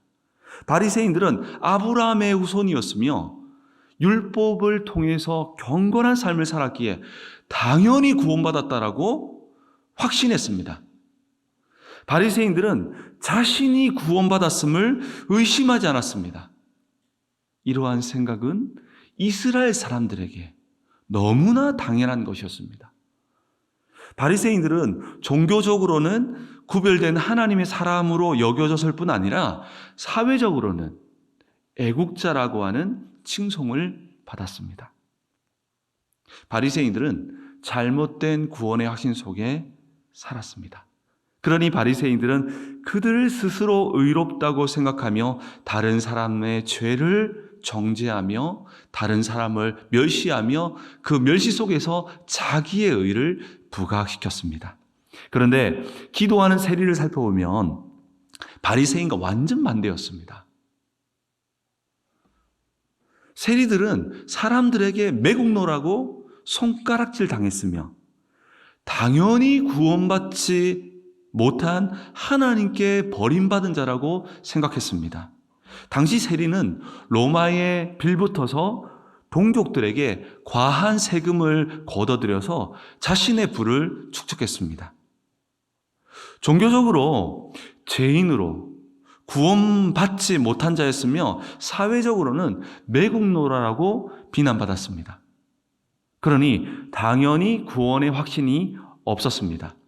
사람들은 세리에게 구원 없음이, 세리가 의롭지 않음이 당연하게 여겼습니다. 이스라엘 백성들은요, 세리들을 구원받지 못한 이방인같이 여기며 부정하게 여겼으며 상종하지도 않았습니다. 오늘 비유의 말씀은 바리새인과 세리의 기도의 자세를 비교하는데요, 예수님은요, 이 자세를 통해서 두 사람의 믿음을 판단하십니다.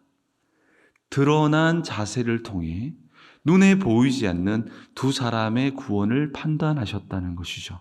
그런데 그 판단의 결과는 너무 충격적입니다. 당연히 구원받았다고 생각했던 바리새인들을 향해서는 의롭지 않다라고 선포하십니다. 구원받지 못했다는 것이죠. 그가 가진 구원의 감격과 확신은 가짜였다는 것이죠. 너무나 파격적이고 충격적인 예수님의 선포입니다. 당연히 구원받지 못했다고 생각했던 세리를 향해서도 충격적인 선포를 하십니다.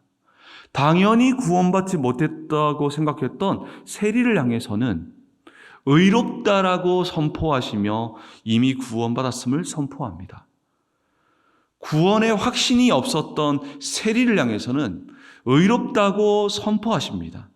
이것 또한 충격적인 선포입니다. 예수님께서는 사회적인 통념과 종교적 통념을 뒤엎으십니다.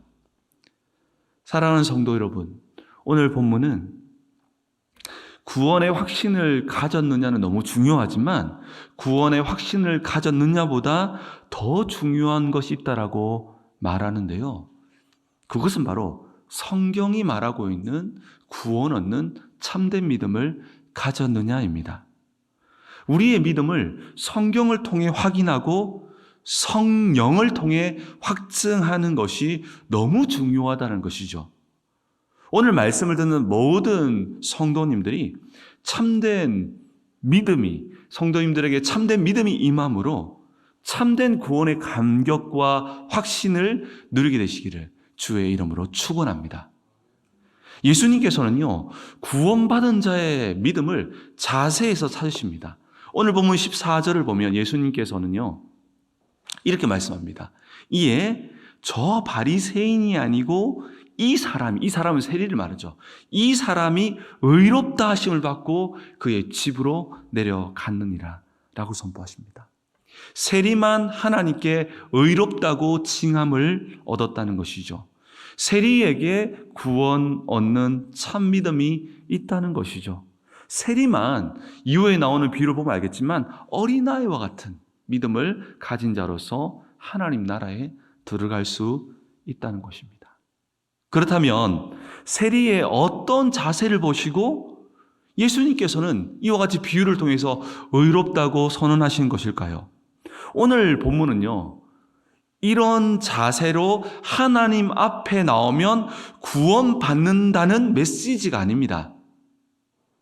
인간의 자세가 구원의 길이라는 메시지가 아니라는 것이죠.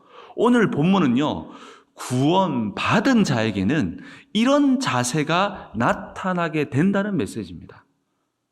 세리의 기도의 자세가 바로 구원받은 자의 자세라는 것이죠. 구원받은 자라면 세리와 같은 자세로 하나님을 찾고 만나게 된다는 것이죠.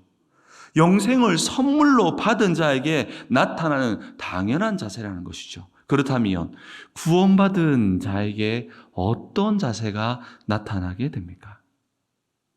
구원받은 자는요,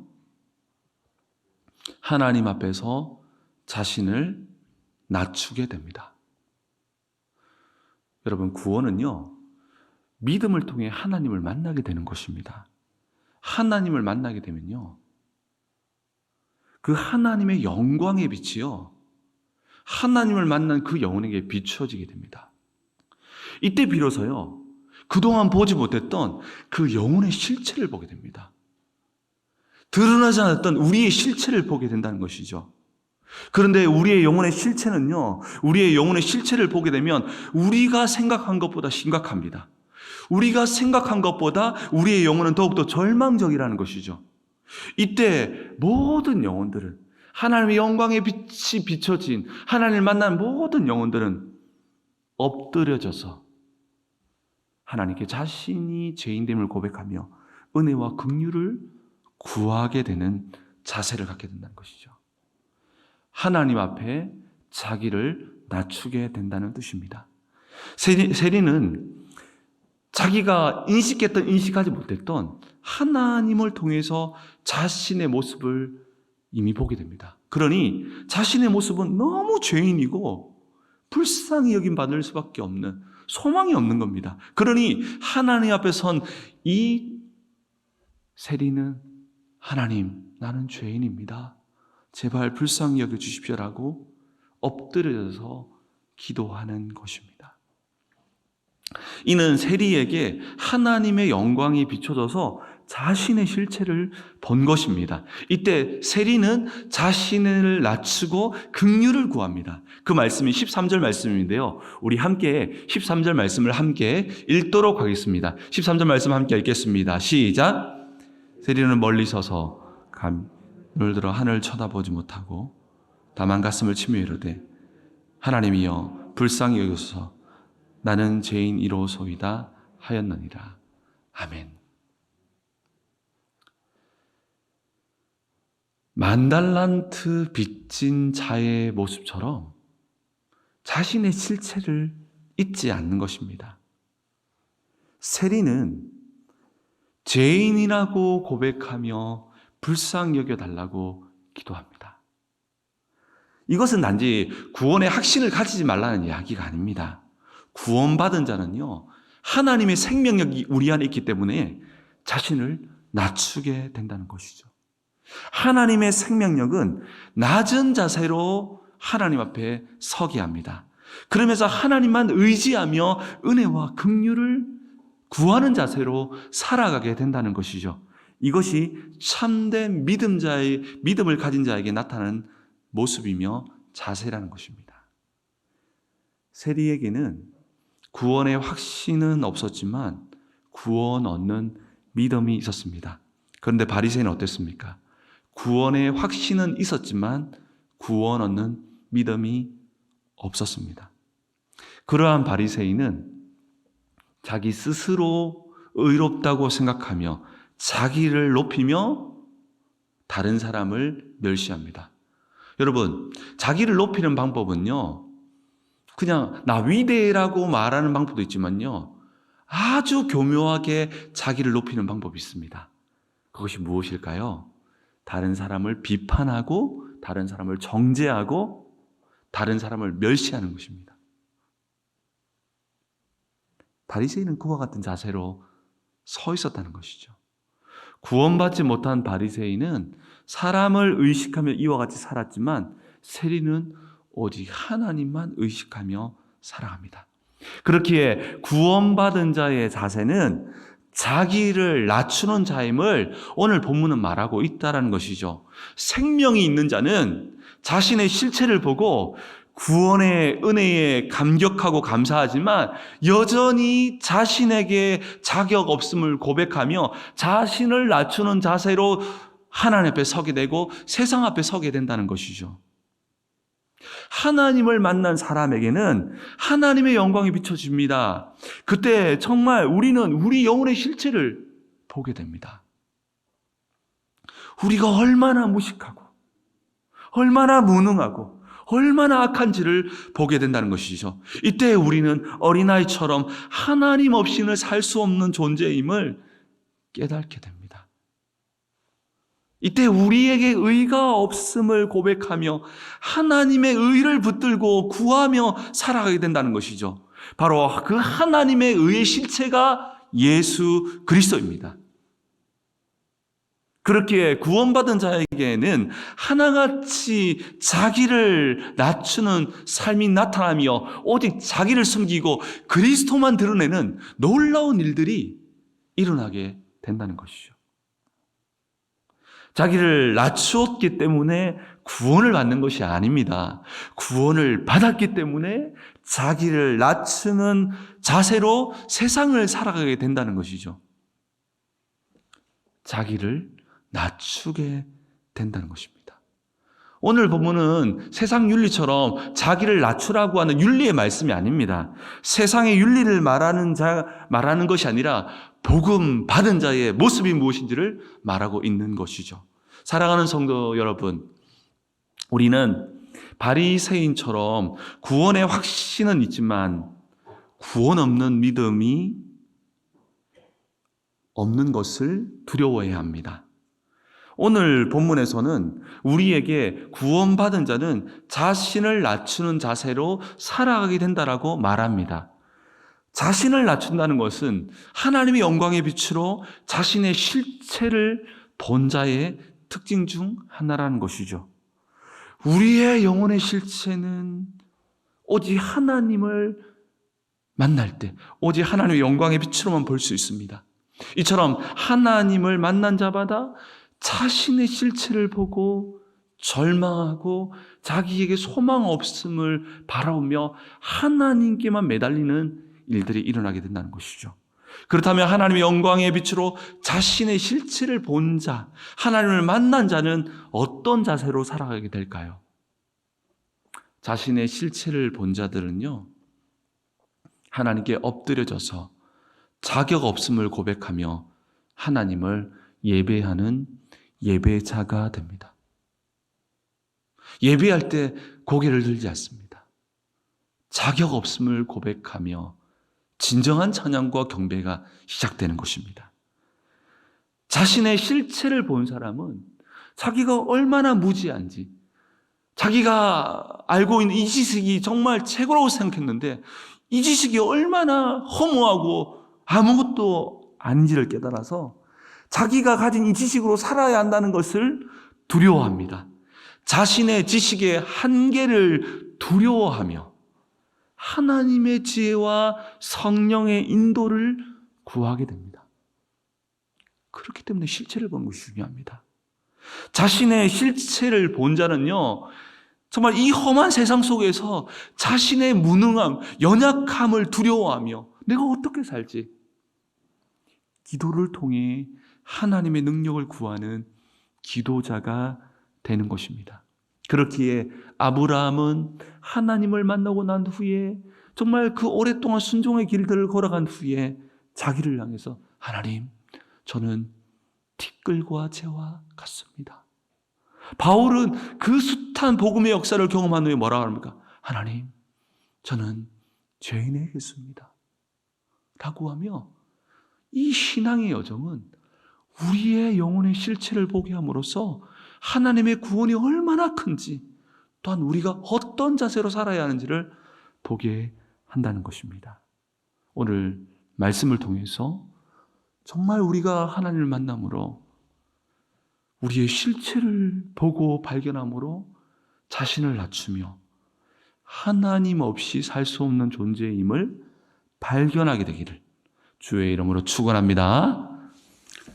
오늘 보실 하나님의 말씀은 시편 44편 1절에서 11절 말씀입니다. 시편 44편 1절에서 11절 말씀입니다. 제가 가지고 있는 성경, 구약 성경 834면에 있습니다. 시편 44편 1절에서 11절 말씀입니다. 우리 살아계신 하나님의 말씀을 한 절씩 나누어서 읽도록 하겠습니다. 하나님이여, 주께서 우리 조상들의 날, 곧 옛날에 행하신 일을 그들이 우리에게 일러주매 우리가 우리 귀로 들었나이다. 주께서 주의 손으로 못 백성을 내쫓으시고 우리 조상들을 이 땅에 뿌리박게 하시며 주께서 다른 민족들은 고달프게 하시고 우리 조상들은 번성하게 하셨나이다. 그들이 자기 칼로 땅을 얻어 차지함이 아니요 그들의 팔이 그들을 구원함도 아니라 오직 주의 오른손과 주의 팔과 주의 얼굴의 빛으로 하셨으니 주께서 그들을 기뻐하신 까닭이니이다.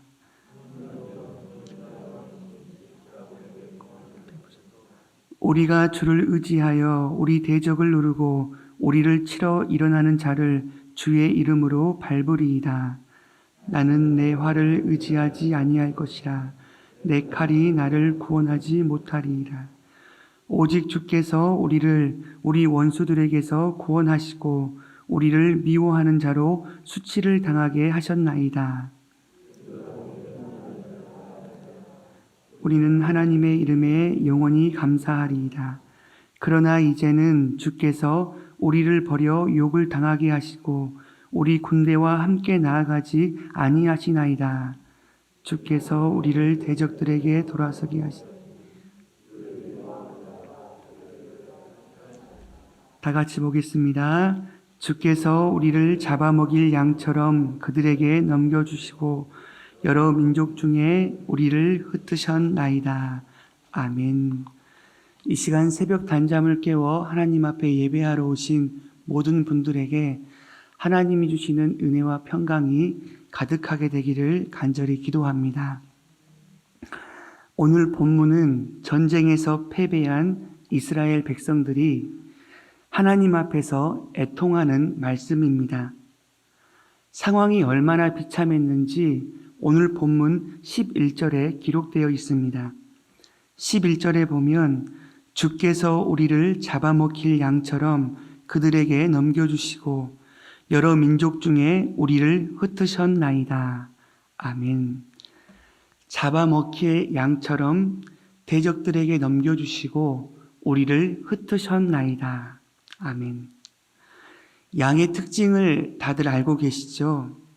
양은 멀리서 보면 굉장히 깨끗한데 가까이에서 보면 냄새나고 더럽습니다. 양은 겁이 많아요. 그리고 저처럼 다리가 숏다리라 다리가 짧아서 도망도 빨리 못 갑니다. 양의 치명적인 약점 중에 하나는 1m 앞에도 흐릿하게 보이는 눈에 뵈는 게 없는 동물이 바로 양입니다. 이렇게도 연약하고 자신을 보호할 능력은 1도 없는 양을 넘겨주셨다. 이것은 이스라엘 군대가 전쟁터에서 때로 죽임을 당하고 있는 모습을 표현합니다. 그리고 여러 민족 중에 우리를 흩으셨다. 이것은 이스라엘 백성들이 전쟁의 포로가 되었음을 말씀하고 있습니다. 절체절명의 상황, 민족적인 위기입니다. 이럴 때 저와 여러분들의 반응은 불을 보듯 뻔한 것 아닙니까? 하필이면 나에게 이런 일이 생기느냐고 하면서 원망하고 불평하지요. 마음이 위축되어 일이 손에 잡히지 않습니다. 그런데 시인의 반응은 우리의 예상을 빗나가게 합니다. 읽진 않았지만 오늘 본문 17절 말씀에 보면 이 모든 일이 우리에게 임하였으나 우리가 주를 잊지 아니하며 주의 언약을 어기지 아니하였나이다. 아멘. 시인은 강력하게 선포하죠. 우리에게 이 모든 일이 일어났지만 첫 번째, 우리는 주를 잊지 않았습니다. 두 번째, 우리는 주의 언약을 어기지 않았습니다. 특별히 오늘 본문에는 히브리어에서 절대 부정사인 로의 번역이 빠져 있습니다. 이걸 근거해서 다시 한번 읽으면 이런 뜻이에요. 우리는 주님을 절대로 우리는 주의 언약을 절대로 잊지 않고 어기지 않았습니다. 이 믿음의 고백인 것이죠. 뭘 의미할까요? 하나님, 내가 어떤 상황 가운데 있을지라도, 어떤 상황에 처해 있을지라도 좋으신 하나님께 달려나가겠습니다. 우리 모두가 쓰러지고 넘어지더라도 하나님 앞에 엎어지겠습니다. 이 믿음의 결단인 것이죠. 사랑하는 귀한 식구들, 우리가 살고 있는 이 광야와 같은 인생은 전쟁터 아닌가요? 가정의 문제, 직장의 문제, 자녀의 문제, 건강의 문제, 불투명한 미래의 모든 문제, 득실득실 천지빛깔이 아닌가요? 그런데 우리가 반드시 기억해야 할 것이 있습니다. 어떤 상황 가운데에서도 절대로 주님을 잊지 않고 절대로 주의 말씀을 지키며 나아가는 저와 여러분들이 될 때 바로 주님과 동행하는 믿음의 삶을 살아갈 때 문제가 문제되지 않은 줄로 믿습니다. 그 문제는 하나님의 능력을 경험하는 축복의 도구가 될 거예요. 여러분 기대하세요. 고난이 많아지면 많아질수록, 고난이 깊어지면 더 깊어질수록 더 크고 더 깊은 하나님의 은혜를 경험하게 되시기를 간절히 기도합니다. 왜 그럴까요? 새벽 단잠을 깨워 기도하러 오신 저와 여러분들은 문제를 묵상하지 않고 좋으신 하나님을 묵상하며 주님을 의지하는, 주님과 동행하는 믿음의 사람이기 때문에 그렇습니다. 그렇다면 이 고난 속에서 하나님과 동행하는 인생이 되기 위해서 우리가 어떻게 해야 할까요? 첫 번째, 과거에 베풀어 주신 하나님의 은혜를 기억해야 합니다. 오늘 본문에는 크게 세 부분으로 나눌 수가 있는데, 일단 1절부터 8절까지는 과거에 베풀어 주신 하나님의 은혜가 기록되어 있습니다. 오늘 본문 3절 말씀을 우리 다 같이 한번 믿음으로 고백하도록 하겠습니다. 자, 시작. 그들이 자기 칼로 땅을 얻어 차지함이 아니요 그들의 팔이 그들을 구원함도 아니라.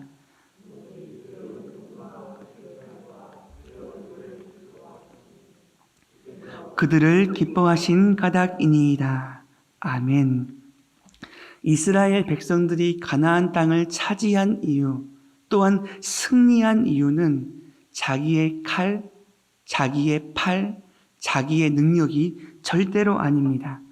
오직 주의 오른손, 주의 팔, 주의 얼굴의 빛, 바로 하나님의 능력 때문입니다. 하나님의 은혜 때문입니다. 하나님의 능력을 찬양하고 있는 것이죠. 이스라엘 백성들이 선포하는 거예요.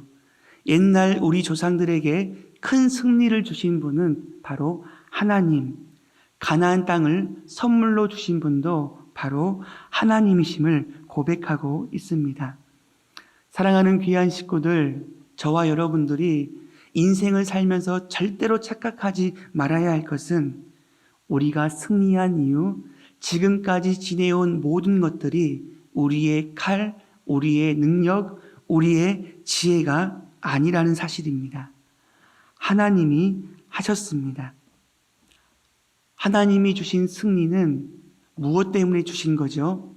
우리가 3절 말씀 하반절에 다시 한번 보겠습니다. 오직 주의 오른손과 주의 팔과 얼굴의 빛으로 하셨으니 주께서 그들을 기뻐하신 까닭이니이다. 아멘. 주께서 그들을 기뻐하신 까닭이니이다. 아멘. 이스라엘 백성들이 큰 승리를 경험한 이유와 근거는 뭡니까? 하나님이 승리를 주신 이유가 뭐예요? 왜냐하면 주께서 우리를 기뻐하셨기 때문입니다. 사랑하는 식구들, 이 사실을 믿으십니까? 기뻐하셨기 때문입니다. 이 기뻐하다라는 히브리어 원어에 보니까 라차예요. 라차는 매우 기뻐하다, 매우 사랑하다, 큰 은혜로 받아들이다. 하나님의 택한 백성들, 저와 여러분들은 바로 그런 존재예요. 매우 기뻐하다, 매우 사랑한다, 큰 은혜로 받아들여 주시는 분이 바로 저와 여러분들이라는 사실이에요. 그래서 이 모든 것을 뭐라고 선포하는 거예요? 승리를 주신 하나님, 감사합니다. 승리를 우리가 얻는 이유와 근거는 아무 이유 없어요. 주께서 우리를 매우 기뻐하셨고 사랑하셨기 때문입니다. 모든 것이 은혜인 것이죠. 내 삶에 당연한 것은 하나도 없고 모든 것이 은혜였음을 고백하고 있습니다. 은혜는 뭘까요? 자격 있는 내가 아니에요. 자격 없는 나에게 값없이 주시는 하나님의 선물이 바로 은혜입니다. 저는 무엇보다도 저와 여러분들이 은혜를 선포하는 믿음의 사람 되시기를 간절히 소망합니다. 더 나아가 우리가 속해 있는 가정과 교회와 직장 가운데 이 은혜가 선포되어지면 얼마나 아름다운 곳이 되겠습니까? 환경이 어떠하든지 원망하고 비판하고 환경을 묵상할 필요가 없어요. 하나님의 택한 백성 한 사람을 통하여 그 약한 자가, 적은 자가 천을 이루고 강국을 이루게 하실 축복의 통로로 사용하여 주실 줄로 믿습니다. 은혜의 장소는 누구로부터 시작돼요? 저 사람부터 시작되는 거 아닙니다. 바로 내 입술의 선포를 통해서 내가 먼저 행복해지고 우리 가정과 교회와 직장이 행복해지는 것이죠. 사랑하는 귀한 식구들 한 분 한 분을 통해서 우리가 속해 있는 그곳이 아둘람 공동체가 되기를 간절히 소망합니다. 이스라엘의 첫 번째 왕인 사울로부터 다윗은 도망가지 않습니까? 그 여인의 노래 한 노래 때문에요. 사울이 죽인 자는 천천히요, 다윗이 죽인 자는 만만이로다. 새벽이니까 말이 막 꼬입니다. 네. 이 말 한마디에 온갖 정신이 팔려 다윗 죽이는데 정신이 팔린 것 아닙니까? 도망갔던 곳이 사무엘상 22장의 아둘람 동굴이에요. 다윗은 자기 몸 하나 간수하기도 힘든 상황인데 다윗에게로 환난당한 모든 자, 빚진 모든 자, 원통한 자가 다 그에게로 나옵니다. 어떻게 해요? 소망 없는 공동체 아닙니까? 왜 이런 사람들 제게 붙여주셨어요? 손대면 톡하면 건들면 이 분노가 일어나는 이 엄청난 사람들이 모여 있는데 오직 하나님의 은혜로 은혜 받은 다윗을 통해서 처음에는 400명가량 모여 있는 이 소망 없는 이 사람들이 다윗 왕국의 기틀을 마련하는 위대한 하나님의 사람이 되었습니다. 사랑하는 귀한 식구들, 저와 여러분들이 어떤 고난 가운데서도 주님과 동행하기 위해서는 지금까지 베푸신 주님의 은혜를 기억하면서 우리의 마음을 지키고 입술을 지키고 은혜의 말씀을 선포함으로 인하여 우리의 삶을 통해 아름다운 곳으로 변화되는 은혜가 있기를 간절히 소망합니다. 그리고 두 번째요. 고난 속에서 하나님과 동행하기 위해서는 어떻게 해야 할까요? 하나님이 인생의 주어, 하나님이 모든 역사의 주인이심을 항상 고백해야 합니다. 앞전에 말씀드렸죠. 시편 44편은 크게 세 부분으로 나눌 수가 있습니다. 1절부터 8절까지는 과거에 베풀어 주신 하나님의 은혜를 찬양하고 있습니다. 그리고 9절부터 22절까지는 고난과 수치에 대한 애통을 고백하는 것이죠. 그리고 23절부터 26절까지는 구원을 위한 간절한 기도가 기록되어 있습니다. 과거에 베푸신 하나님의 은혜, 수치와 애통에 대한 고백, 또한 구원을 위한 간절한 기도를 살펴보면 반복되는 단어가 있지요. 뭐가 있습니까? 주께서입니다. 베푸신 은혜도 바로 주께서 주신 것이고 고난도 아픔도 애통도 누가 주세요? 인정하기 싫지만 주께서가 아예 도배가 되어 있지 않습니까? 고난도 수치도 주께 있음을 말씀하고 있는 거예요. 우리 마지막으로 오늘 본문 22절 말씀을 다 같이 한번 합독하도록 하겠습니다. 자, 시작. 우리가 종일 주를 위하여 죽임을 당하게 되며 도살할 양같이 여김을 받았나이다. 아멘. 시인의 고통이 느껴지시죠? 하나님, 우리가 종일 죽임을 당하게 되었습니다. 온종일 우리가 죽을 지경에 처해 있습니다. 뭘 의미할까요? 우리의 고난과 문제는 일시적인 것이 아니라 지속적인 것이에요. 이 끝이 없는 고난, 끝날 것 같지 않은 고난 때문에 정말로 두렵고 무섭습니다. 그런데 더 이해가 안 되는 거예요. 이 고난이 누구를 위해서요?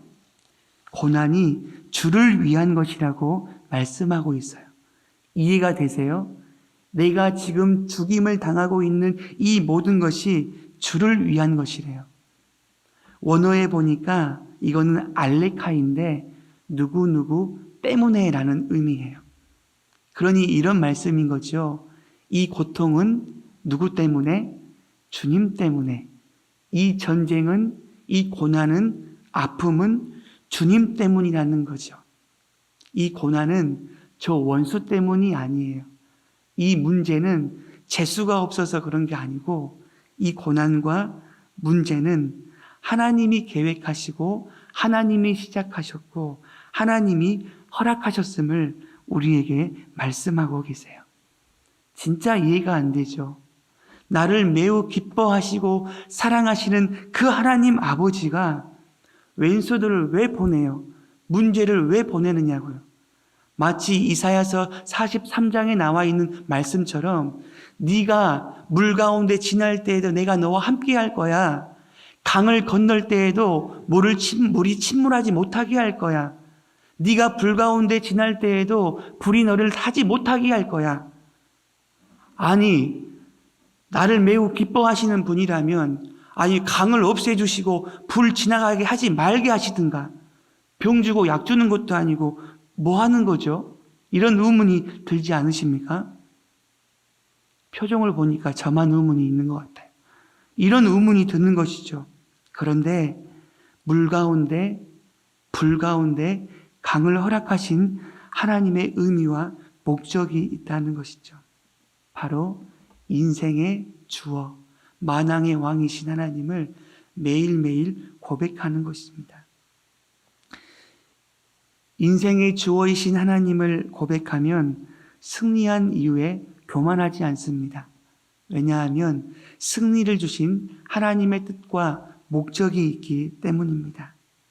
인생의 주어이신 하나님을 발견하면 고난 때문에 주님을 떠나지 않습니다. 고난을 통해 하나님의 뜻과 하나님에 대한 계획을 발견할 수 있기 때문입니다. 사랑하는 귀한 식구들, 광야와 같은 인생길을 살아가는데 너무나 많은 어려움이 있습니다. 예측할 수 없는 어려움이 불쑥불쑥 튀어나오는 것이죠. 지금도 이해되지 않는 하나님 때문에 씨름하며 기도하며 간구하는 우리 식구들이 있을 것입니다. 그럼에도 불구하고 엎어지더라도 원망하더라도 하나님 앞에 엎드리며 고백함으로 인하여 이 문제가 변하여 하나님의 능력을 경험하는 축복의 인생, 축복의 통로가 될 줄로 믿습니다.